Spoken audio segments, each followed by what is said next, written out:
Hola, vamos a ver el tema horticultura general, que es la primera unidad de la cursada de horticultura. Recordemos que lo que vamos a ver son únicamente algunos puntos, algunos contenidos mínimos, y sirven de guía para determinar los alcances de la asignatura o los alcances de la unidad. Reitero que no es la totalidad y lo que lo tenemos que complementar y estudiar a través del manual. En el caso de algunos temas, como este de horticultura general, está dividido en varias partes, en este caso en 3 partes, por una cuestión, por un problema tecnológico.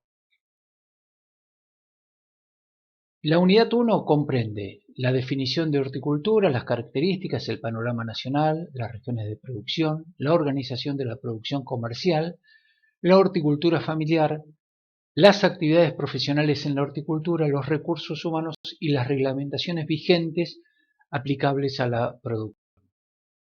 ¿Qué son las hortalizas? Es difícil dar una definición de hortalizas porque es un grupo de plantas herbáceas de bajo porte destinadas al consumo humano en forma directa o industrializada. Y esta es la definición que nosotros tomamos desde la asignatura. Sin embargo, hay otras definiciones y en general la tendencia es a utilizar la palabra horticulture, horticultura en inglés con una E al final, que implica todo lo que son las producciones intensivas. Horticulture implica horticultura, fruticultura, floricultura y aromáticas. De hecho, la Sociedad Argentina de Horticultura toma esta definición e involucra todo este tipo de ciencias alrededor de las diferentes producciones en sus congresos y en sus trabajos. De todas maneras, nos quedamos con esta, que es una definición abarcativa para el enfoque que nosotros queremos para la asignatura. ¿Son importantes las hortalizas? Y sí, hay un trabajo muy interesante publicado en la revista Science. Science es una de las 2 revistas más importantes del mundo en cuanto al conocimiento científico. Veamos un estudio hecho entre el año 1990 y el año 2000 respecto de las causas de muerte. En ese momento pasamos de 300.000 a 400.000 muertes por mala dieta y falta de ejercicio físico, y sin embargo aumentamos únicamente 35.000 muertes por efectos del tabaquismo. O seguramente, si estos datos los pudiéramos tener al día de hoy, la primera causa de muerte sería la mala dieta y la falta de ejercicio físico. Y muy lejos quedan otro tipo de problemas, obviamente todos muy importantes, porque el hecho de causar una sola muerte es un tema importante, pero fíjense la cantidad de gente que tiene problemas por la mala dieta y la falta de ejercicio físico. ¿Por qué son importantes las frutas y hortalizas? Porque tienen acción preventiva de muchas enfermedades crónicas. ¿Cuáles son el efecto preventivo de las frutas y hortalizas, por ejemplo, sobre distintos tipos de cáncer?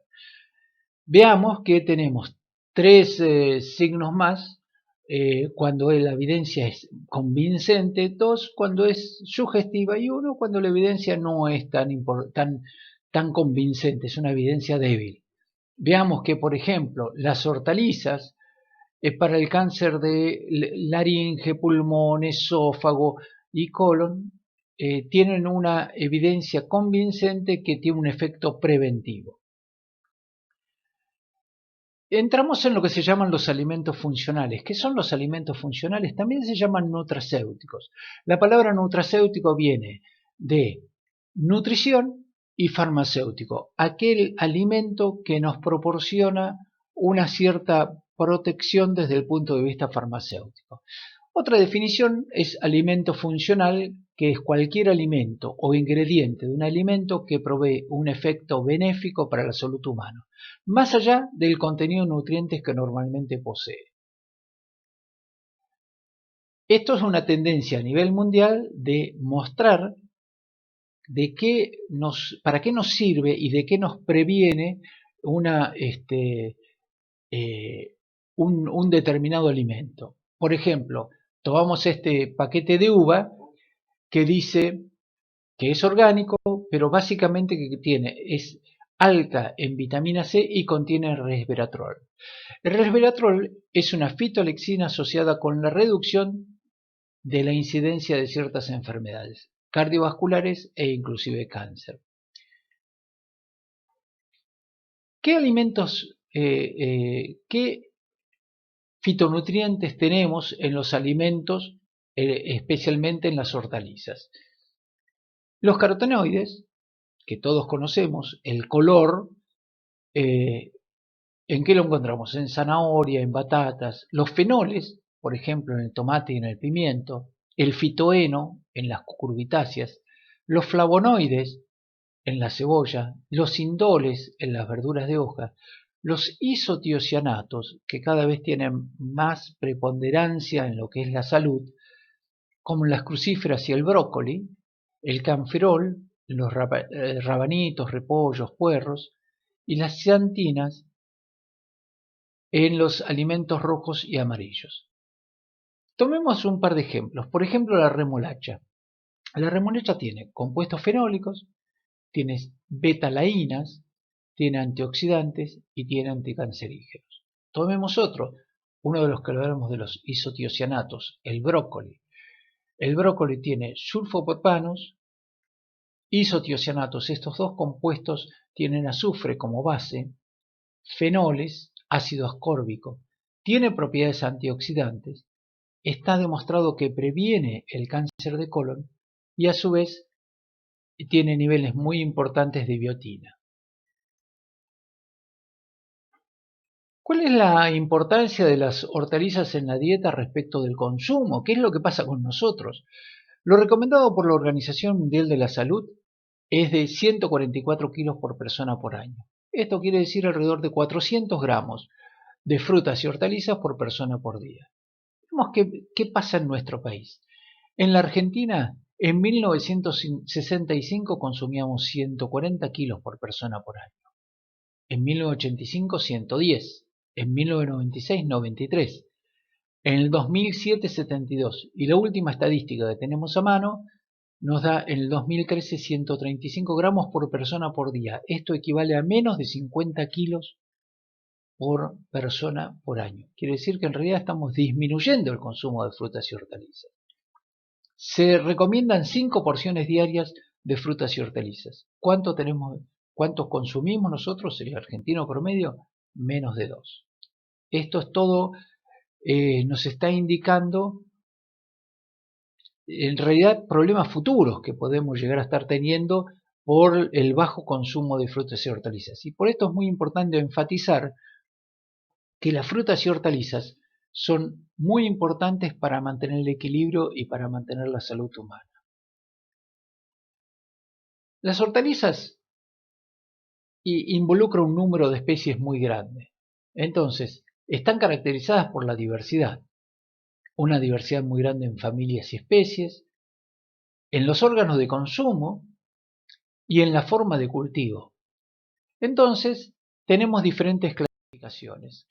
Una de las clasificaciones que generalmente usamos desde el punto de vista de la tecnología y de la ciencia es a través de familias botánicas y géneros y especies. Entonces, por ejemplo, en las brasicáceas tenemos el repollo, el repollito de Bruselas, el coliflor, el brócoli, el rabanito. Fíjense que las primeras 4 son todas brásicas soleráceas. En algún momento más adelante vamos a charlar un poco respecto del tema.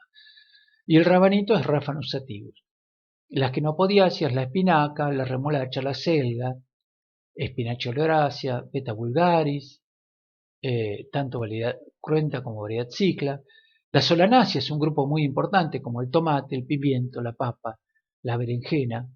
Las asteráceas, la lechuga, la escarola, el alcaucil, el cardo. Las liliáceas, muy importante, la cebolla, espárrago, ajo, puerro.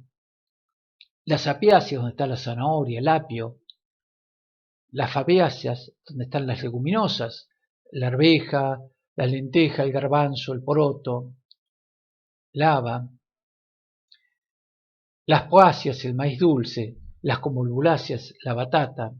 Las cucurbitáceas, los zapallos y zapallitos, la sandía, y las rosáceas, las frutillas. Pero hay otras clasificaciones. De acuerdo al órgano de consumo, entonces las dividimos en hortalizas de hoja, en hortalizas de raíces, en hortalizas de tallos, en hortalizas de inflorescencias, de receptáculos, de semillas, de arvejas. Una clasificación más. Otra clasificación es por su hábito vegetativo, anuales, bianuales o plurianuales. En cada una de estas tenemos los ejemplos. Por su forma de reproducción, o de producción, mejor dicho, pues si hacemos un cultivo extensivo o si hacemos un cultivo intensivo. Los cultivos intensivos son la mayoría de las hortalizas, pero hay algunas que son que se producen en forma extensiva, como por ejemplo la papa. Por su resistencia al frío, si son resistentes o no resistentes, o sensibles al frío, o medianamente resistentes. En resistentes tenemos habitualmente las que también llamamos de invierno, y en las sensibles las que llamamos de verano. Por la forma de reproducción, ahora sí, si es sexual o asexual, si son autógamas, alógamas o heterógamas. Por sus características sexuales, si son hermafroditas o andromonoicas, diclinomonoicas, diclinodioicas. Y por sus hábitos de crecimiento, si son erguidas, decumbentes, trepadoras, rastreras. Y aparte de esto también tenemos clasificaciones comerciales, como por ejemplo decir que si son hortalizas de hoja o si son hortalizas pesadas, que es lo que se utiliza habitualmente en el mercado. En el mercado, y a las hortalizas de hoja se las llama simplemente verduras, y a las hortalizas pesadas tenemos todo lo que es pesado, zapallo, papa, cebolla. Clasificaciones hay muchas. Es muy difícil poner una cantidad tan grande de plantas, de vegetales que se utilizan como hortalizas para el consumo directo en la definición que dimos en la primera diapositiva, tratar de ponerlo en diferentes casilleros. Por lo tanto, hay muchos casilleros y se utilizan de acuerdo a las características de lo que estamos viendo en ese momento. Hasta aquí vemos la primera parte de horticultura general.